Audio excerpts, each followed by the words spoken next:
नमस्कार जंटी में स्वागत आपका। मैं हूं योगेंद्र। आप देख रहे हैं खास खबर। खास खबर में हम बात करेंगे मनरेगा के नाम बदलने पर। देश में सियासत गर्मा गई है। सड़क से और संसद तक एक दूसरे पे आरोप प्रत्यारोप लग रहे हैं। विपक्ष का कहना है कि मोदी जी और उनकी सरकार को महात्मा गांधी जी से नफरत है, देश के गरीब से नफरत है। उधर सत्ता पक्ष का कहना है कि विपक्ष को भगवान राम के नाम पर नफरत है। खैर चलिए, आप सामने देख रहे हैं क्योंकि विधेयक पेश किया जा चुका है इस बिल को और चर्चा हुई है इस पे। खैर लेकिन पहले अगर बात करें मनरेगा में से नरेगा में विजन 2047 का तर्क दे रही है सरकार। इसमें 125 दिन का कार्य योजना भी बनाई है। कोई नई बात नहीं है, 2006 में चालू ही किस फेज में कैसे कैसे पूरे देश में ये गारंटी अधिनियम बना।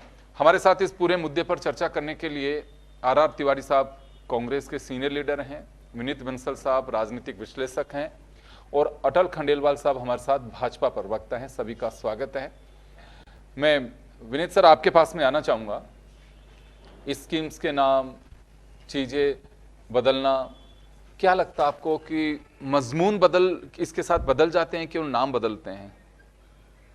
नहीं, देखिए, मैं जहाँ तक क्योंकि मैं किसी पार्टी से बिलोंग नहीं करता हूं, तो मैं अगर अपनी निष्पक्ष राय रखूं तो मुझे कहीं ना कहीं ऐसा लग रहा है कि नाम को जो जी राम जी दिया गया है वो कहीं ना कहीं एक विपक्ष पर प्रहार करने के लिए सोची समझी एक, जिसे कहते हैं ना कि एक योजना का पार्ट है। जहां तक अगर आप आगे योजना में जाएंगे तो उसमें व्यापक सुधार है, जिस पर हम अभी आगे भी चर्चा करेंगे। पर मैं आपकी बात से सहमत हूं कि नाम महात्मा गांधी अपने आप में भारत को प्रदर्शित करता है। भारत महात्मा गांधी भारत, मेरा ऐसा मानना है। और रही बात राम, तो राम तो जन जन के नायक हैं। महात्मा गांधी ने उसे मूर्त रूप दिया, तो हम इसको उसमें ना जाते हुए मैं सभी से ये मैं अपेक्षा भी करता हूं और मैं ऐसा मानता भी हूं कि हम नाम पर ना जाके इसके काम पर अगर हम बात ज़्यादा करें तो ज़्यादा अच्छा रहेगा, पक्ष विपक्ष राजनीति से हटकर। क्योंकि गरीब व्यक्ति को नाम से नहीं, काम से और रोटी से मतलब है। बिल्कुल आप सही कह रहे हैं कि उसका फल क्या मिल रहा है इस पे जाना चाहिए। हर राजनीतिक दल अपने अंदाज से नाम बदल सकता है, लेकिन स्कीम में तिवारी साहब आपके पास में आना चाहूंगा। देखिए, वीबी जी राम जी, ये बेशक मनरेगा का एक वृहद रूप करके इसका नाम बदल दिया हो, लेकिन जब भी इसका बैकग्राउंड कभी भी पढ़ा जाएगा तो 2006 में के बाद में अधिनियम कैसे तब्दील बना और कैसे कानून बना, ये पृष्ठभूमि जरूर इसकी याद की जाएगी। तो अभी जैसे विनीत जी कह रहे हैं कि नाम के बजाय इसके काम पे देखना चाहिए। देखिए, सुधार हुए समय समय पर, आप लोगों के वक्त भी पहले गड्ढे खोदे गए, फिर आप लोगों ने इसमें चेंज किया जब शिकायतें मिली कि भाई इसमें केवल गड्ढे खोदने से हासिल क्या होगा। कोई बात नहीं, चीज़ें आती हैं, नए सुधार होना चाहिए। फिर कंस्ट्रक्शन और उस पर आपने फोकस किया, बहुत अच्छी बात है। अब इसमें सुधार इस मायने को लेकर किया जा रहा है कि गवर्नमेंट का मानना है कि कुछ ऐसे एसेट्स तैयार किए जाने चाहिए अब, क्योंकि लेबर उनको रोजगार भी दे रहे हैं, तो कुछ ऐसा हो कि हमेशा के लिए यादगार रहे। तो सुधार की गुंजाइश तो है, इसमें कोई डाउट नहीं है। पहले भी कई विश्लेषकों ने लिखा है, 2047 का विजन भी लिया, 125 दिन की गारंटी दी जा रही है। तो आप लोगों को खुशी होनी चाहिए, नाम चाहे कुछ भी हो। या नाम पे ऐतराज है या इसकी कार्यप्रणाली पे ही ऐतराज है? योगेंद्र भाई, पूरी दुनिया जानती है इस बात को कि दुनिया का सबसे बड़ा गारंटी अगर रोजगार की गारंटी की कोई स्कीम चलाई तो एनडीए की सरकार, यूपीए की सरकार ने चलाई। डॉक्टर मनमोहन सिंह जी, सोनिया गांधी इसके प्रेरक रहे। सबसे ज़्यादा रोजगार की ज़रूरत है ग्रामीण इलाकों में। महात्मा गांधी नरेगा स्कीम के नाम पर भारतीय जनता पार्टी को आपत्ति क्या है? 11 साल से जब से देश के प्रधानमंत्री नरेंद्र मोदी बने हैं, उनको गांधी के नाम पर चिढ़ है, उनको कांग्रेस के गरीब लोगों के अधिकारों के नाम से चिढ़ है, उनको किसानों के अधिकारों के नाम से चिढ़ है, उनको बेरोजगारों के नाम से चिढ़ है। अभी आपने देखा होगा, अभी कुछ दिन पहले उन्होंने प्रधानमंत्री निवास का नाम ही बदल दिया, सड़कों का नाम बदल दिया। भावार्थ कोई नाम से कुछ होता है कि? अब मैं कह रहा हूं, आज देश में अगर गारंटी, रोजगार की गारंटी देने वाली थी कांग्रेस की सरकार, हमारी सरकार, यूपीए की सरकार। राम के नाम पर अगर आपको लगता है कि हमारा राम जी के नाम से, वो बीजेपी का एक रटाया नाम, हम लोग कांग्रेस वाले या दूसरे दल वाले राम के नाम से चिढ़ते हैं। तो मैं कह रहा हूं नरेंद्र मोदी जी, आप अपना नाम क्यों नहीं बदल देते हो? सारे तमाम भारतीय जनता पार्टी के केंद्रीय मंत्री, तमाम राज्यों के 21 राज्यों के मुख्यमंत्री नाम के आगे राम लिख दो ना, कौन मना कर रहा है? देश में यूपीए की सरकार ने जो गारंटी योजना दी थी कि तेरे को 100 दिन का रोजगार देगी, पूरे देश ने देखा कि कोरोना काल में अगर योजना नहीं होती यूपीए की सरकार की मनरेगा, तो इस देश का क्या हाल होता। गांवों का सर्वांगीण अगर विकास हुआ है, सड़कें बनी है, नहरें बनी है, तालाब बने, तो मनरेगा के नाम से। गांधी राम का सबसे बड़ा पुजारी, जिस गांधी ने अपने सीने पर 3 गोलियां खा ली और फिर भी उनके नाम, उनके मुंह से निकला हे राम, उससे बड़ा कौन हो सकता है? लेकिन मैं फिर कह रहा हूं कि भारतीय जनता पार्टी को गांधी नाम से बदबू आती है, षड्यंत्र। वो गांधी नाम को मिटाना चाहते हैं। गरीबों के अधिकार के लिए जो मनरेगा लाए, वो गरीबों के अधिकार को मिटाना चाहते हैं। क्या फर्क पड़ रहा था? आप 125 दिन ला रहे हो, लेकिन आपका 90% जो भारतीय सरकार, जो केंद्र की सरकार का अनुदान था, आपने उसको 60-40 में बांट दिया। केंद्र की सरकार खुद लाखों करोड़ों के उसमें कर्जे में डूबी हुई है।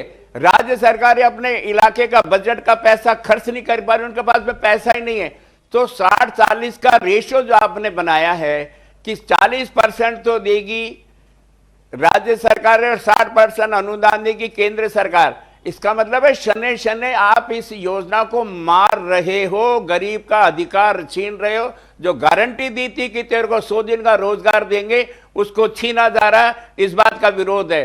राम के नाम पर अगर तो सबके नाम राम कर दो ना, कौन मना कर रहा है? अटल बैठा है, अपने नाम के आगे राम लिख लेना। भजन लाल जी अपने नाम के आगे राम लिख लेना, अपने बच्चों के नाम पे राम लिख लेना, कौन मना कर रहा है?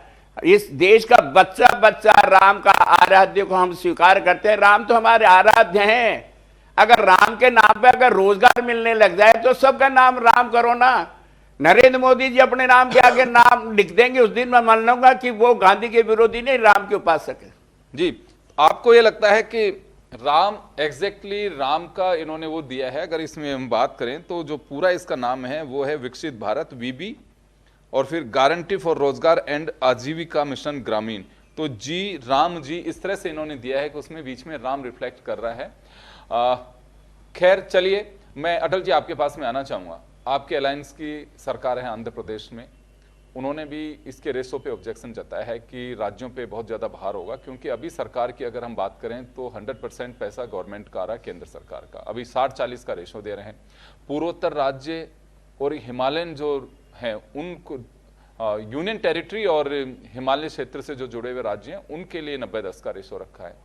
तो अभी तो देखिए सरकार आपकी, आपके किसी भी मुख्यमंत्री या फाइनेंस मिनिस्टर ये बात कह ही नहीं सकते कि नहीं नहीं ये तो राज्यों पे एक बोझ लाद दिया जाएगा। बिल्कुल नहीं बोलेंगे, क्योंकि ऊपर से जो कह दिया उसमें बजाइए ताली। लेकिन ये आपको लगता है कि मेरी बात हुई कुछ ऑफिसर से भी, कितना पैसा नहीं है राज्यों के पास में जीएसटी के बाद में, क्योंकि केंद्र पे बहुत कुछ डिपेंड होना पड़ रहा है। सब हमें लिकर और माइनिंग में पैसा मिलता है, ये हमारा एक पैसे का बस कलेक्शन का वो है। तो इसमें थोड़ा सा राहत दें, दिन बढ़ाए 25, वो बहुत अच्छी बात है। लेकिन ये एक उसमें तो व्यापक सुधार की गुंजाइश लेंगे, राज्यों के भार के साथ में थोड़ी होगा। फिर होगा कि 50-50 का रेशो कर दिया जाएगा कभी। योगेंद्र जी, पहले तो मैं आपको बहुत स्पष्ट करूं, जैसा कि तिवारी साहब ने कहा, तो देखिए हमें पूज्य बापू जी से भी कोई आपत्ति नहीं है, और राम जी तो इस देश की संस्कृति है, आत्मा है, श्वास है, और अटल राम अगर रखना चाहें तो मैं तो स्वागत करता हूं, हमेशा रख सकते हैं, और मैं खुद चाहता भी हूं। और जो आप कह रहे हो रोजगार राम से मिलेगा, हाँ बिल्कुल राम से ही मिलेगा। तो यहाँ तक तो ये मैं आपको ये बता दूं कि हम नामदार लोग नहीं हैं, हम कामदार लोग हैं। तो इसलिए हम है ना, ये कामदार है ना, कामदार लोग सेवा के लिए बने, और नामदार लोगों को नाम वाम के इशू है। आपके पूर्वजों का कोई इतिहास ही नहीं है। अगर किसी के पुरखों का अगर इतिहास है तो आप छिड़ते क्यों? आपके पुरखों का कोई काम नहीं है, आपके पुरखों ने कोई देश की आजादी में काम नहीं किया, ये नामदार और कामदार के नाम पर रटा रटाया। तिवारी साहब, आप नरेंद्र मोदी की भाषा को बोलते हो, चाहे प्रधान प्रमुख हो चाहे राष्ट्र प्रमुख हो, ये नामदार और कामदार की बात क्या करते हो अटल भाई? सर सुनिए एक बार, अभी तो 2 लाइन भी पूरी नहीं की, अभी तो इनका सेंटेंस ही पूरा नहीं हुआ। एक बार आप इनको सुनिए धैर्य से, ही आपको सुने पूरी तरह से बैठ करके आपको जवाब देने का पूरा अवसर दूंगा, लेकिन सुनिए तो सही इनको एक बार। क्या है कि हमें कुंठा नहीं है बेसिकली, क्योंकि हमें समय ही नहीं मिलता कुंठा रखने का। हम कामदार लोग हैं, सेवाभावी, सेवा में ही लगे रहते हैं देश की। तो एक बार सुनिए तो सही, आप सुनिए, सर आप सुनिए तो सही की बात। भवन बनाओ, अपना नाम रखो, अटल जी के नाम रखो, सावरकर के नाम पर रखो, दीनदयाल के। अरे जो कांग्रेस के पूर्वजों ने क्या उसके नाम बदल करके रोजगार थोड़ी दे सकते हो? अपनी कोई योजना लाओ, आप लगाओ ना, जैसे आपने सरदार पटेल सर महात्मा गांधी भी कांग्रेस और बीजेपी के नेता हैं, राष्ट्र के महात्मा हैं वो पटेल का जो स्टेडियम तो हम लोगों ने बनाया। तो सर पूरी बात तो सुनिए तिवारी साहब, आपसे विशेष गुजारिश है, एक बार पूरी बात तो सुनिए तिवारी साहब। और देखिए महात्मा गांधी इस देश के सर्वोच्च नेता है, राष्ट्रपिता का दर्जा मिला है उनको, तो बीजेपी कांग्रेस में मत बांटिए उनको। अरे साहब, तो महात्मा गांधी के नाम को क्यों बदल रहे हैं, ये पूरा देश पूछ रहा है। तो जवाब दे रहे हैं वो भी, एक मिनट सुनिए तो सही, आप पूरी बात तो सुनिए। मुझे तो राम को उम्मीद है कि बात सुनेंगे आप। पूरे देश का आराध्य, हिंदू मुसलमान सिख ईसाई सबका आराध्य, कहाँ मना करते हैं? एक बार राम को नाम ना तिवारी करके साहब, सांप्रदायिकता इसमें बदबू तिवारी साहब मैं आपसे विशेष आग्रह करूंगा, आप काफी सीनियर हैं, ये बहस का स्तर नहीं होना चाहिए, उनको बोलने तो दीजिए, सेंटेंस से पूरा नहीं कर पा रहे आप, उससे पहले इंटरप्ट कर रहे हैं, तो आप मुझे उम्मीद है कि आप बैठेंगे, आप शांति से थोड़ी देर सुनिए अटल जी। देखिए कांग्रेस ने भी छत्तीसगढ़ के अंदर ही कहते हैं ना नाम, ऐसा नहीं है कि ये कोई पहली बार हो रहा है। छत्तीसगढ़ में 2019 में पंडित दीनदयाल उपाध्याय स्वावलंबन योजना थी, उसका नाम इन्होंने बदल के राजीव गांधी स्वावलंबन योजना किया। ये सामान्य सी है कि आप जब पॉलिसी बदलते हो, योजना बदलते हो, तो दिमाग में वही कॉन्सेप्ट चला जाता है कि भाई बेसिकली मनरेगा में आप समझिए कि इशू क्या आ रहा था, इशू ये आ रहा था कि वो श्रम बेस थी, और अब जो ये नया वीबीजी रामजी है वो मानक बेस हो गया। श्रम बेस मानी कि अगर जमीनी स्तर पर काम खत्म हो गया या काम है नहीं तो भी श्रमिकों को आप पैसे देते जाओगे उसका, उनको कहीं ना कहीं। अभी क्या हो गया कि ये केंद्र और राज्य तय करेंगे कि ये पुल बनना है, इतने रुपए में बनना है, तो बकायदा श्रमिक उस पुल को बनाएंगे और फिर दूसरे काम में, मतलब काम के बेस पर उनका वो होने लग गया आकलन। जवाबदेही तय हो गई, केंद्र की भी जवाबदेही तय हो गई, राज्यों की भी जवाबदेही तय हो गई, सरकारी ऑफिसर्स की भी हो गई और श्रमिकों की भी हो गई, पहली बात। दूसरी बात देखिए, इसमें क्या होता था कि राज्य सरकारें जनरली जो भी पैसा आए इसके अंदर आता था उसको कहीं ना कहीं इधर उधर फंड में यूज करा करती थी, और देरी हो रही है, फंड नहीं आ रहा, और श्रमिकों का जो मानदेय है उसमें डिले करते थे ये लोग। अभी हमने कहा कि भाई स्टेट गवर्नमेंट, क्योंकि देखिए 100 दिन की ये योजना थी, बहुत सारे स्टेट्स में 25 दिन बढ़ा दिए, कहीं 50 दिन बढ़ा दिए, वो पैसे स्टेट गवर्नमेंट ही दे रही है। तो अभी हमने कहा कि नहीं, इसको ओवरऑल जब ऐसा ही है तो 125 दिन कर देते हैं, 40% आप दीजिए, 60% केंद्र दे देगा। 60-40 का रेशियो होने के बाद एक तरीके से ये ऐसा हो गया योगेंद्र जी कि मेरे जेब का पैसा लग रहा है ना, तो स्टेट का पैसा लग रहा है, तो वो जवाबदेही भी होगी, जिम्मेदार भी ज्यादा होंगे। वो ये नहीं कह सकते श्रमिकों को कि साहब 4 महीने बाद देंगे पैसे, उनको देना पड़ेगा पहली, है ना। और दूसरी भुगतान, देखो गुणवत्ता, आपने तो देने ही पड़ेंगे, पैसे डिले हो सकते हैं। नहीं तो डिले का इशू है।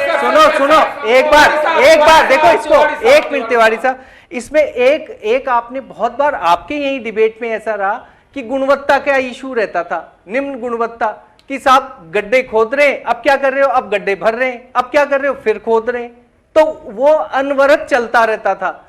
अब जो ये योजना है इसमें ये अनवरत हो नहीं सकता, केंद्र पूरी की पूरी जवाबदेही नहीं, ये अब राज्यों की भी जवाबदेही होगी कि आपने क्या काम कराया है, किस स्तर का कराया है, उसकी गुणवत्ता क्या है, देरी क्यों होनी चाहिए, देरी नहीं होनी चाहिए। देखिए 7% के करीब तो अभी मानदेय भी बढ़ाए हैं। आपको मैं बता दूं 240 से अब 256 से 400 अलग अलग स्टेट के अलग अलग इसमें मजदूरियां भी बढ़ी है।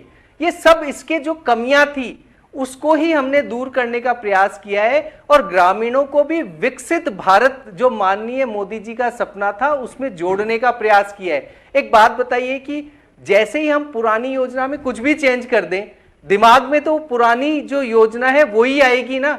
जब आप नया नाम और नई चीज पूरी स्कीम ही नहीं ला देते हो तो विकसित भारत ये पहला वर्ड आते ही किसी भी ग्रामीण व्यक्ति के दिमाग में उसका योगदान आ जाता है कि मैं भारत को विकसित करने के लिए अपना श्रमदान कर रहा हूं। ये हमारी बात है। एक अभी जो काम कर रहे थे अटल जी, सर सुनिए, सर सुनिए, बिल्कुल देखिए हर चीज, देखिए हर चीज, अरे सुनो राम जी अरे नहीं कोई बजट नहीं, हम तो कह रहे मजदूरी ज्यादा दे रहे नहीं, अरे सुन तो लो। मैं प्रधानमंत्री जी का जब आभार व्यक्त करता, क्या बताइए कब करते? मजदूरों की पर डे की मजदूरी बढ़ाई है ना 7%। अरे कैसे टेक्निकल 7% बताइए। 200 आप देखिए 240 से 256 की है और अलग अलग जगह ये 400 रुपए तक की है, पहले ये 300 समथिंग थी। आप अरे नहीं सुनिए, पढ़े लिखे इंजीनियर को लाओगे, गांव का आदमी, अरे गांव का आदमी को ही विकसित भारत का सपना दिखाएंगे तो वो विकसित होने का सोचेगा। तिवारी जी, तिवारी जी, अरे वो कामदार हैं, वो कामदार हैं, उनको नामदार से क्या इशू है, उनको कोई इशू ही नहीं है। मैं आपके पास में आना चाहूंगा विनीत जी, मैं ये जानना चाहूंगा, अभी अटल जी ने भी कहा कि इससे वीबी से ग्रामीणों को इस बात का एहसास होगा कि हम विकसित भारत के लिए काम कर रहे हैं। मैं ये जानना चाहूंगा कि नाम से ही उनके भावनाएं पैदा होंगी कि आज तक विकसित भारत के लिए काम नहीं कर रहे थे लोग। नहीं, मैं ऐसा नहीं मानता हूँ, क्योंकि इसके लिए नाम तो ये राजनीतिक रूप से सब जो भी नाम रखे जाएं इसमें राजनीतिक द्वेषता और राजनीतिक हित परहित हैं, इन्हें ये दिखता है।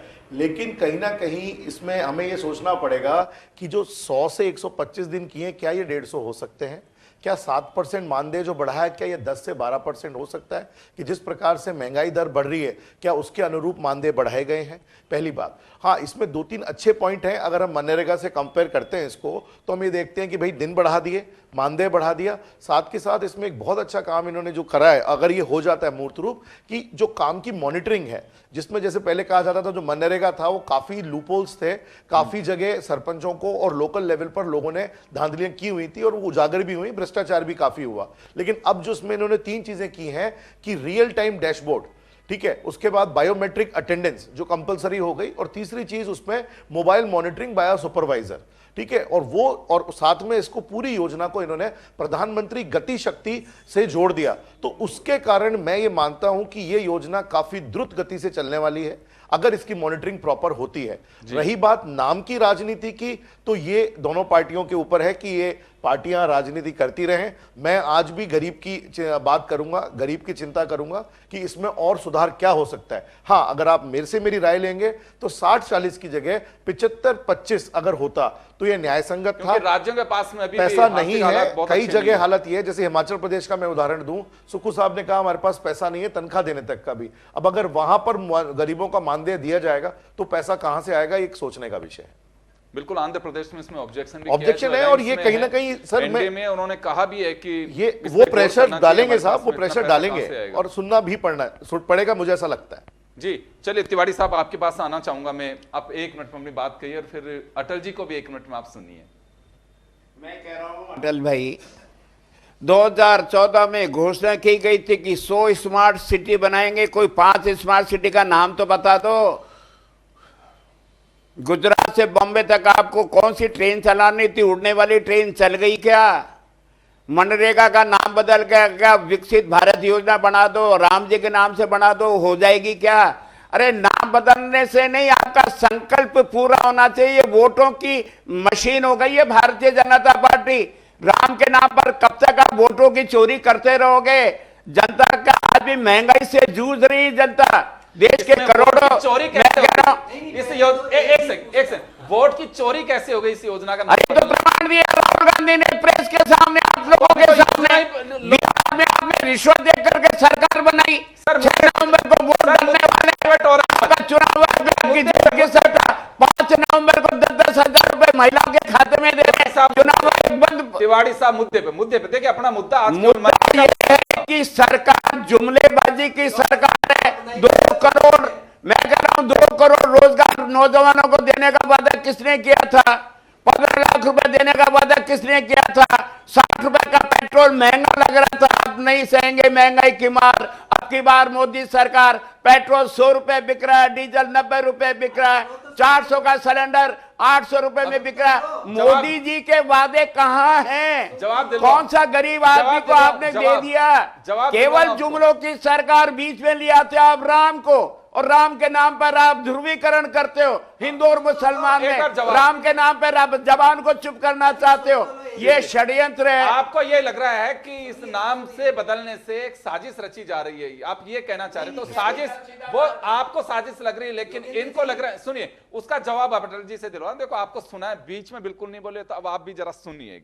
योगेंद्र जी, पहली बात तो तिवारी जी भाई साहब कह रहे हैं कि साहब महंगाई बहुत है। अब आप एक बार खुद ही तय कर लीजिए 0.25% की महंगाई आज की तारीख में, और उसको जीरो इन्फ्लेशन भी कह सकते हैं। भारत उस स्थिति में आ रहा है, सबसे कम आजादी के बाद ये महंगाई दरें आई हैं। मैं आपको बहुत, अरे सुन तो लो, जहां तक 40 लाख करोड़ का बजट 2014 में, सुनिए, आज 4.1 ट्रिलियन डॉलर की इकोनॉमी भारत हो गई है। ये इकोनॉमी सभी ने मिलकर प्रयास किया और ये हो रहा है। जहां तक मैं बात कर रहा हूं, देखिए हम लोग आगे बढ़ रहे हैं और सभी मिलकर बढ़ रहे हैं, और ये स्वागत योग्य कदम है। हम हमारी इंडस्ट्रियलाइजेशन को भी बढ़ा रहे हैं। सर्विस सेक्टर की धूम तो पूरा विश्व मानने लगा है भारत की, और अब हमारा पूरा ध्यान इंडस्ट्रियलाइजेशन की तरफ है। हम प्रोडक्शन के क्षेत्र में भी अगर हम थोड़ा सा सब मिलकर के अच्छा काम करेंगे तो निश्चित रूप से हम तीसरी इकोनॉमी विश्व की होगी। देखिए ये इन्फ्लेशन, हाँ, मैं नहीं, वो उसका, अरे सुन तो लो, उससे कोई फर्क नहीं पड़ रहा, बहुत ज्यादा कोई नहीं इससे। अरे आपको मैं बताता हूं, आप आश्चर्य, योगेंद्र जी सुन तो लो, ट्रंप ने क्यों लगाई फीस? किसी टाइम क्या होता था, हमारा आयात बहुत ज्यादा था और निर्यात कम था। अभी ट्रंप ने जो अपने टैरिफ लगाए, किस लिए लगाए? कि हमारा निर्यात वहां पर कितना गुना है, आप समझिए 3 गुना ज्यादा है वहां निर्यात भारत का, उस पे टैरिफ लगाने की कोशिश की गई है। भारत तेजी से इस क्षेत्रों में आगे बढ़ रहा है, और देखिए ये नाम वाम के चक्करों में नहीं पड़े, काम की तारीफ करे, मैं ये अपेक्षा रखता हूं। और सबको जोड़ने की माननीय प्रधानमंत्री जी की योजना है कि ग्रामीण भी जुड़े, शहरी भी जुड़े और आगे बढ़े। हम प्रधानमंत्री जी के संसदीय क्षेत्र को बना दिएगा आपने स्मार्ट सिटी। फिर वही बात, स्मार्ट, सुनिए स्मार्ट, वादे किए थे, हाँ बिल्कुल, उनको पूरा हमने वादा, देखिए सुनिए, हमने वादा किया था कि हम रोजगार देंगे। तो आज ही आप ईपीएफओ के रिकॉर्ड देख लो, 15 लाख के करीब नए खाते खुलते हैं हर महीने।